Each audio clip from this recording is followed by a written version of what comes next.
একটা আলোচনা গোটা জীবনকে পরিবর্তন করে দিতে পারে। একটা আলোচনা গোটা জীবনকে পরিবর্তন করে দেবে। কিন্তু আপনি কজন আলোচনার নাম শুনছেন? কেবল শুনবেন যেগুলি বেদাতের কথাবার্তা বলে, কিচ্ছা কাহিনী, গল্প গুজব, কোরআন হাদিসের কিচ্ছু নেই, এগুলো কেবল শুনবেন। কানে সুখ, কানের সুখের জন্য আপনারা জান আল্লাহ সুবহানাহু ওয়া তাআলাকে নির্জনে স্মরণ করতে হবে, একাকী একাকী। আপনারা জানেন কিয়ামতের দিন 7 শ্রেণীর লোকদেরকে ভিআইপি হিসেবে আল্লাহ সুবহানাহু ওয়া তাআলা আরশের ছায়ায় আশ্রয় দেবেন। কয় শ্রেণীর লোকদেরকে? এর মধ্যে একজন হচ্ছে ওয়ারাজুলুন যাকারাল্লাহ খালিয়ান ফাফাদাত আইনাহু, এমন একদল লোক যারা নির্জনে নিবৃতে একাকী তখন আল্লাহর কথা স্মরণ করে তার চোখ থেকে পানি পড়েছে। আপনার জীবনে এরকম কোনো ঘটনা আছে কিনা বলেন? যদি না থাকে তাহলে ইউ শুড ক্রাই, কান্দা দরকার আপনাদের।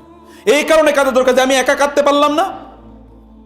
একা কাঁদতে হবে যখন কেউ দেখবে না। ঘরের দরজা বন্ধ করেন, দরজা বন্ধ করে 2 রাকাত নামাজ আদায় করে হাত তুলে আল্লাহকে বলেন, আল্লাহ গুনাহ করছি, মাফ করে দাও, আমি তোমার বান্দা, আমি তো ভুল করব, তুমি তো মাফ করো, তুমি মাফ করে দিয়া হাইয়ু ইয়া কাইয়ুম আস্তাগফিরুল্লাহ আল্লাযী লা ইলাহা ইল্লা হুয়াল হাইয়ুল কাইয়ুম ওয়া আতুবু ইলাইহি।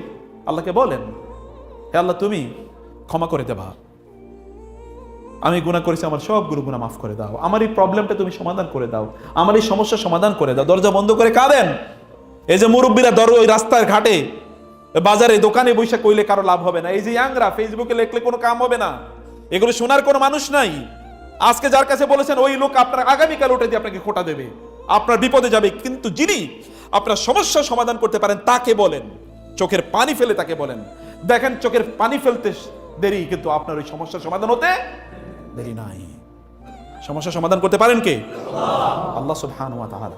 তায়েফের ময়দান রাসূল সাল্লাল্লাহু আলাইহি ওয়াসাল্লামকে লোকেরা কি পরিমাণ অত্যাচার করলো, তাকে অত্যাচার করে তার এই ছোট, তিনি গেছেন তায়েফের লোকদেরকে দ্বীনের কথা বলতে, ইসলামের কথা। উনি তো কোনো টাকা পয়সা চায় না, চাইছেন কোনো টাকা পয়সা চাইছেন? ইয়া হে লোকেরা, ইয়া কওমি লা আসআলুকুম আজরা আম মিন মাগরামিন হুম মুসকালুন আম তাসআলুহুম আজরান ফাহুম মিন মাগরামিন মুসকালুন। আল্লাহ তাআলা কোরআনে বলছেন, আপনি কি ওদের কাছে টাকা পয়সা চাচ্ছেন নাকি যে ওরা এই টাকা পয়সা দেওয়ার ভয়ে আপনার বিরোধিতা করছে? আপনি তা চাচ্ছেন না। আম লাহুম কিতাবুন ফিহি ইয়াদরুসুন, আল্লাহ তাআলা কোরআনে স্পষ্ট করে বলছেন ওরা আসলে কি বলে, ওরা কেন বিরোধিতা করছে আপনার। রাসূলুল্লাহ সাল্লাল্লাহু আলাইহি ওয়াসাল্লাম তাদেরকে গেলেন দাওয়াত দেওয়ার জন্য। কেউ তারা কি করলো, ছোট ছোট বাচ্চাদেরকে, দুষ্ট বাচ্চাদেরকে তারা লেলিয়ে দিল। দুষ্ট বাচ্চারা তিনি মধ্যখান দিয়ে রাস্তায় চলছেন, দুপাশে রাস্তার থেকে পাথর নিয়ে বাচ্চারা রাসূল সাল্লাল্লাহু আলাইহি ওয়াসাল্লামের পায়ে মারছে যেন তিনি হাঁটতে না পারেন। পা রক্তাক্ত হয়ে গেছে এবং পায়ে তো ছিল চামড়ার জুতা, এই চামড়ার জুতা রক্ত লেগে জুতা আটকে গেছে। এত রক্তক্ষরণ হচ্ছে তিনি বেহুশ হয়ে পড়ে গেলেন। কিছুক্ষণ তার হুঁশ ছিল না। আদ্দাস নামক এক খ্রিস্টান কৃতদাস এসে রাসূল সাল্লাল্লাহু আলাইহি ওয়াসাল্লামকে একটু পানি এবং খেজুর আঙ্গুর দিলেন, তিনি একটু খেলেন, তার একটু হুঁশ ফিরে আসলো। তিনি খাওয়ার সময় বললেন বিসমিল্লাহ। কি বলে খেলেন? বিসমিল্লাহ। আদ্দাস বলল, আপনি বিসমিল্লাহ বলে খাচ্ছেন, আপনি কে? বলে তুমি কে? বলে আমি আদ্দাস। তোমার বাড়ি কই?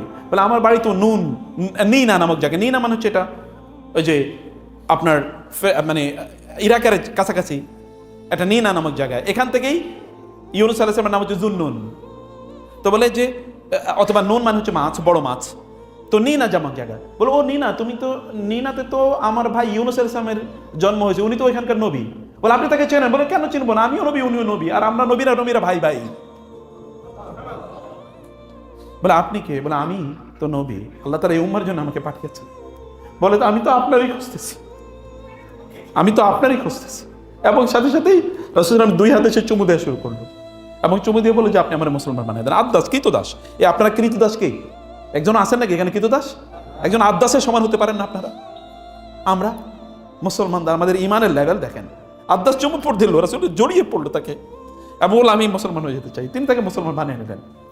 যাই হোক, এরপরে এখানেই জিবরাইল আলাইহিস সালাম আপনার পাহাড়ে ফেরেশতা আসলেন এবং বললেন, ইয়া রাসূলুল্লাহ, আল্লাহ তাআলা আমাকে পাঠিয়েছেন আপনার কাছে অনুমতি নেওয়ার জন্য। এই দুটো পাহাড়কে আপনি অনুমতি দিলে এই তাইফবাসীর উপর এই পাহাড়কে আমি ছুঁড়ে ফেলবো এবং এদেরকে একেবারে মাটির সাথে মিশিয়ে দেবো। রাসূল বললেন, না, আল্লাহ তাআলা কি আমাদের ধ্বংস করার জন্য পাঠাইছেন নাকি? আল্লাহ তো আমাদের ধ্বংস করার জন্য পাঠান, আল্লাহ তাআলা আমাকে মানুষকে দাওয়াত দেওয়ার জন্য পাঠাইছে। আমি তো ধ্বংস করার জন্য আসিনি, বরং আল্লাহর কাছে আমি দোয়া করি আল্লাহ তাআলা যেন এদের মধ্য থেকে এমন জেনারেশন তৈরি করেন যারা কেবল আল্লাহর ইবাদত করবে। এরপরে ফেরেশতারা চলে গেল। তিনি এবার দুহাত তুলে আল্লাহকে বলেন, আল্লাহুম্মা ইন্নী আশকু ইলাইকা বাসি, আল্লাহুম্মা ইন্নী আশকু ইলাইকা দুআফা কুওয়াতি ওয়া কিল্লাতা হিলাতি ওয়া হাওয়ানি আলান নাস। হে আল্লাহ, আপনি তো জানেন আমার দুর্বলতা, মানুষ আমাকে দুর্বল মনে করছে এবং আমার এরকম শক্তি নাই, আমার কৌশল নাই, এই কারণে এরা আমার উপর অত্যাচার করেছে, জুলুম করেছে, আপনি জানেন আল্লাহ। হে আল্লাহ, আনতা রব্বুল আরহামুর রাহিমিন, আনতা রব্বুল মুস্তাদআফিন, আনতা রব্বি, আপনি হচ্ছেন শ্রেষ্ঠতম রহমত দানকারী, আপনি হচ্ছেন দুর্বলদের রব, আপনি আমার রব। ইলা মান তাকিলুনি, আপনি কার কাছে আমাকে ছেড়ে দিচ্ছেন? ইলা বাঈদিন ইয়াতাজাহহামুনি, এমন কোন দূরবর্তী ব্যক্তির কাছে যিনি আমার উপর জুলুম অত্যাচার করবে, আও ইলা আদুউইন মাল্লাকতাহু আমরি, নাকি এমন কোন শত্রুর কাছে যে শত্রুর কাছে আমার ভাগ্য আপনি ছেড়ে দিয়েছেন। ইল্লাম ইয়াকুন বিকা আলাইয়া গাদাবুন ফালা উবালি, আল্লাহ আমাকে লোকের অত্যাচার করুক, কিন্তু আপনি যদি আমার উপর অসন্তুষ্ট না থাকেন, আমি অত্যাচারকে কেয়ার করি না, আমি অত্যাচারকে কেয়ার করি না। কে আমার বিরোধিতা করলো, কে আমার উপর জুলুম করলো, আমি কেয়ার করি না। যদি আপনি আমার প্রতি সন্তুষ্ট থাকেন, তাহলে আমার জীবন দিয়ে হলো আপনার দিনকে আমি জমিন প্রতিষ্ঠা করে ছাড়বই। কথা কি দেখেন, জুলুমের নিচে পড়ি একটা লোক এরকম কথা বলে, এটা কেমনে, কিভাবে সম্ভব? এটা কিভাবে সম্ভব? জুলুম, তাকে হত্যা করার জন্য সকল পরিকল্পনা করেছে। তো তিনি বলছেন, যদি আপনি আমার প্রতি অসন্তুষ্ট না থাকেন, তাহলে আমি কোনো কেয়ার করি না। ফালা উবালি, আমি কাউকে, I don't care anyone, I don't care anything. যত কষ্ট দুঃখই হোক না কেন, আমি সব আপনার দিনের জন্য, আপনার জন্য করবো। প্রিয় ভাইরা, আল্লাহকে কেউ যদি ভালোবাসতে পারে, তাহলে সে অন্তর থেকে মজাটা পায়। এই মজা পাওয়ার কারণে সে তখন আর দিনকে কোনোভাবে পরিত্যাগ করে না। হৃদয়টাকে আল্লাহর স্থান বানাইতে হবে, যেন আল্লাহ সুবহানাহু ওয়া তাআলার আসন আছে, আল্লাহর ভালোবাসা আপনার হৃদয়টা জুড়ে আছে। কারণ আল্লাহ সুবহানাহু ওয়া তাআলা আপনার হৃদয়ের দিকে, অন্তরের দিকে তাকান। আল্লাহ তাআলা আপনার অন্তরের দিকে তাকান। আল্লাহ সুবহানাহু ওয়া তাআলা আপনার আমল কত বেশি, এর দিকে আল্লাহ তাকান না। হৃদয়কে যদি আপনি পরিচ্ছন্ন করতে পারেন, তাইলে ওই যে একাকী যখন থাকবেন, তখন আল্লাহকে স্মরণ করে আপনার চোখ থেকে পানি পড়বে, আদারওয়াইজ পানি পড়বে না, আদারওয়াইজ পানি পড়বে না। অতএব এটা আপনাদেরকে করতে হবে। এবং 3 নম্বরের যে বিষয়টি, তা হলো মানে আল্লাহর সাথে একাকী কিছু সময় কাটান। ফেসবুকে যে পোলা পায়েন, ফেসবুকের সাথে সময় কাটান। এই যে বুড়ারা টেলিভিশন দেখে দেখে সময় কাটান, কেবল সারা জীবন ধইরা ব্যবসার হিসাব করলেন, দোকানের হিসাব করলেন, জমির হিসাব করলেন, কিন্তু আল্লাহর হিসাব কখন করবেন? আল্লাহর সাথে আপনার সময়ের হিসাব কখন করবেন? টাইম কিন্তু চলে যাচ্ছে। দেখেন না, যারা মরে গেছে তাদের খবর কই? আপনার বাপ দাদাদেরই খবর কই? কয়জনের স্মরণ আপনি করেন? আপনি আপনার বাপ দাদার খবর রাখেন, আর আপনার ছেলেমেয়েরা আপনার খবর রাখবে, এটা কেমনে চিন্তা করেন? কিভাবে চিন্তা করেন? আর দুনিয়া মালউনাতুন, দুনিয়াটা হচ্ছে লানত প্রাপ্ত, এবং এর মধ্যে যা কিছু হয় সব লানত প্রাপ্ত। ইল্লা যিকরুল্লাহি ওয়া মান ওয়ালাহু আও আলিমান আও মুতাআল্লিমান, এর মধ্যে কেবল তারাই বেঁচে যাবে আল্লাহর জিকির যারা করে এবং আল্লাহর জিকিরকারীদের সাথে যারা সম্পর্ক রাখে, যারা দিনী জ্ঞান অর্জন করে, দিনী জ্ঞান বিতরণ করে, তারা ছাড়া সব ধ্বংসপ্রাপ্ত। তারা ছাড়া সব আল্লাহর সাথে কানেক্টেড থাকলে আল্লাহ সুবহানাহু ওয়া তাআলা আপনাকে বাঁচিয়ে দেবেন, আল্লাহ আপনাকে রক্ষা করবেনই। অতএব, এবং 3 নম্বর হচ্ছে তাওবা করেন। অনেক গুনাহ করেছে, তাতে কি আসে যায়? আপনার গুনার চেয়ে আপনার রবের ক্ষমা কি ছোট না বড়? অনেক বড়, অনেক বড়। কত বড় গুনাহ করবেন আপনি? ইয়া ইবাদি আল্লাযীনা আসরাফু আলা আনফুসিহিম লা তাকনাতু মির রাহমাতিল্লাহ ইন্নাল্লাহা ইয়াগফিরুয যুনুবা জামিআ। এই লোকেরা কত বড় গুনাহ করছো, তোমার গুনাহ কত বড় বলো? এই গোটা দুনিয়া যদি তুমি গুনাহ দিয়ে ভর্তি করে ফেলো, তাহলে আমি তার চেয়ে বড় ক্ষমা দিয়ে তোমাকে ক্ষমা করে দেব। আল্লাহকে বলেন, আল্লাহ ক্ষমা করে দাও, বলেন, ভেতর থেকে বলেন, আল্লাহ ক্ষমা করে দাও। তাহলে দেখবেন আপনি আপনার এর মাধ্যমে আপনার অন্তর নরম হবে, দিল নরম হবে।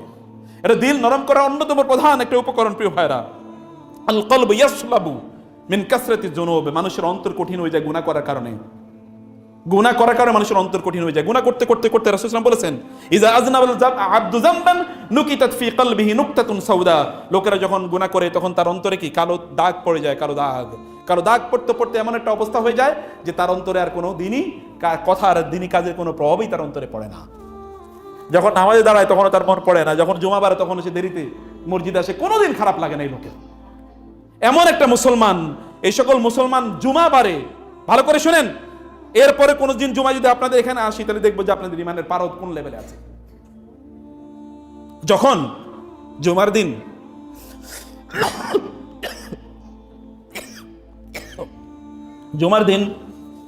যখন জুমার আজান হয়, ফেরেশতারা কি করেন? ভালো করে শুনবেন, আপনাকে আমার কথা শুনতে পাচ্ছেন, বুঝতে পারছেন? জুমার যখন আজান হয়, আজান হওয়ার পর অন্য সকল কাজ করা নিষিদ্ধ, হারাম সব কাজ করা। ওয়াজারুল বাই, ব্যবসা বাণিজ্য, এঙ্গেজমেন্ট, বিজনেস অ্যাক্টিভিটিস যত যা আছে সব বন্ধ। দৌড়াইতে হবে কোথায়? ফাসাউ, দৌড়াও, সাই দৌড়ানো, ইলা যিকরিল্লাহ, খুতবা শোনার জন্য। ওয়াজরুল বাই, ব্যবসা বাণিজ্য বন্ধ করো। যালিকুম খায়রুল লাকুম, এটা তোমাদের জন্য উত্তম। ইন কুনতুম তাআলামুন, যদি জ্ঞান থাকে, বুদ্ধি থাকে, তাহলে এটা তোমাদের জন্য উত্তম। অতএব এখানে চলে আসতে হবে। যখন খুতবা, খতিব সাহেব যখন খুতবা চলছে, খতিব যখন খুতবা দেয়া শুরু করে দেয়, এর আগে ফেরেশতারা এসে মসজিদের দরজায় বসে। এর আগে ফেরেশতারা কি করে? মসজিদের দরজায় বসে। যখন খতিব সাহেব খুতবা শুরু করে, তখন খতিবের খুতবা শোনার জন্য ওই যে ফেরেশতারা, তারা তাদের আমল নামাটা বন্ধ করে ফেলে। এই যে কারা মসজিদে আসে, এটা কিন্তু খতিব, এটা কিন্তু কে লেখে? ফেরেশতারা কিন্তু লিখতে থাকে। আপনার কথা বুঝতে পারছেন? যখন আপনি মসজিদে আসেন জুমাবারে, তখন ফেরেশতারা আপনাদের নাম লিখতে থাকে। কিন্তু যদি খতিব খুতবা শুরু করে দেন, তখনই ফেরেশতারা নাম লেখা, ওই যে তারা কি ওই ইয়াটা বন্ধ করে দেয়। এই আপনার এই যে মানে মানে মুসহাফ, অর্থাৎ যেখানে তারা লেখে, এটা বন্ধ করে দেয়। ডায়েরি লেখা বন্ধ করে দেয়, এবং রেকর্ড বুক বন্ধ করে দেয়, হাজিরা খাতা বন্ধ করে দেয়। এরপরে কে আসছে? এর হাজিরা খাতা তার নাম উঠতেছে? কথা বুঝতেছেন? হাজিরা খাতা নাম উঠতেছে। আপনি নামাজ পড়তে পারেন, অথবা আপনার ফরজ যে দায়িত্ব পালন হয়ে গেল, কিন্তু আপনার ফরজ, আপনার খাতা কিন্তু নাম নাই। কিয়ামতের দিন যদি বলা হয় তুমি আসছো কিনা, আপনি বলেন গেছি, চ্যালেঞ্জ করবেন, কিভাবে গেছো? তোমার এই যে হাজিরা খাতা নাম নাই, তো যারা চাকরি বাকরি করেন তারা জানেন, হাজিরা খাতা নাম না থাকলে তো ইয়ে বন্ধ, স্যালারি বন্ধ, বেতন বন্ধ। হাজিরা খাতা নাম নাই কেন? কি করছো তুমি? প্রমাণ করতে হবে যে তুমি এসছো। কোত্থেকে প্রমাণ করবেন? কে আপনার পক্ষে সাক্ষী দেবে সেদিন? কে সাক্ষী দেবে আপনাকে? ইয়াউমা তাশহাদু আলাইহিম আলসিনাতুহুম ওয়া আইদিহিম বিমা কানু ইয়াকসিবুন। সেদিন আল ইয়াউমা নাখতিমু আলা আফওয়াহিম ওয়া তুকাল্লিমুনা আইদিহিম ওয়া তাশহাদু আরজুলুহুম বিমা কানু ইয়াকসিবুন। সেদিন আপনার মুখ বন্ধ হয়ে যাবে, কথা বলবে না, কিন্তু হাত এবং পা বলবে দেরি করে আসছে। এই কারণে আমল নামের নাম লেখা হয় না। তখন দেরি করে আসছিল কেন, কি করছো? বলছে আমি তো অন্য কাজে ছিলাম। আমি কি বলি নাই যে অন্য কাজ করা নিষিদ্ধ? আজান দিলে কেন আইলা অন্য কাজে? তুমি তো আমাকে ডিনাই করছো, আমাকে অস্বীকার করছো, প্রত্যাখ্যান করেছো, আমার কথা শোনো নাই, তোমার নামাজ বন্ধ। যাও, তোমার নামাজ আমি অ্যাকসেপ্ট করলাম না, আমি এটাকে ফেলে দিলাম, আমি এটাকে ছুঁড়ে ফেলে দিলাম। যাও, কি করবেন? সেদিন করবেন কি? আল্লাহর সাথে ডিবেট করবেন? না, গ্রহণ করতে হবে। তখন মাস্তান নিয়ে যাবেন, এলাকার অনেক বড় রাজনীতিবিদ তারা নিয়ে যাবেন, যে ঠিক আছে আমার পক্ষে একটু সাফাই গাও। অথবা কোন মানে পীর সাহেবের ধরছেন, অথবা কোন খাজা বাবারে ধরছেন, কোন বড় মুফতিরে ধরছেন, কোন বড় মাওলানার, কোন বড় শেখেরে ধরছিলেন, তখন শেখেরা আপনাকে নিয়ে বাঁচাবে? Never never. আপনার বাবা মাই তো আপনার খবর নেবে না। ইয়াউমা ইয়াফিরুল মারউ মিন আখি ওয়া উম্মিহি ওয়া আবিহি ওয়া সাহিবাতি ওয়া বানি। প্রিয় ভাইরা, অতএব মসজিদে আগে আসতে হবে। এবং এখানে আপনাদের এই যে কথা বলছিলাম, যে আপনাকে দ্রুত আল্লাহর ইবাদতে ছুটে আসা, এটাও কিন্তু আপনার অন্তরকে পরিষ্কার করে, পরিশুদ্ধ করে, অন্তরকে আপনার আল্লাহ সুবহানাহু প্রতি একেবারে কোমল করে দেয়। জিয়ারাতুল কুবুর, কবরকে কি করা? কবর জিয়ারত করা। কবর জিয়ারত করা এখন আমাদের একেবারে উঠেই গেছে। আমাদের অধিকাংশ লোক কবর জিয়ারত করতে যায় রাজনীতিতে, যখন দাঁড়াইবো, ইলেকশনে দাঁড়াইবো, অতএব শাহজালালের কবর জিয়ারত করতে যায়। পুরা কাজটাই হারাম, একটা শিরকি কাজ, তারপরে এনে গেছে।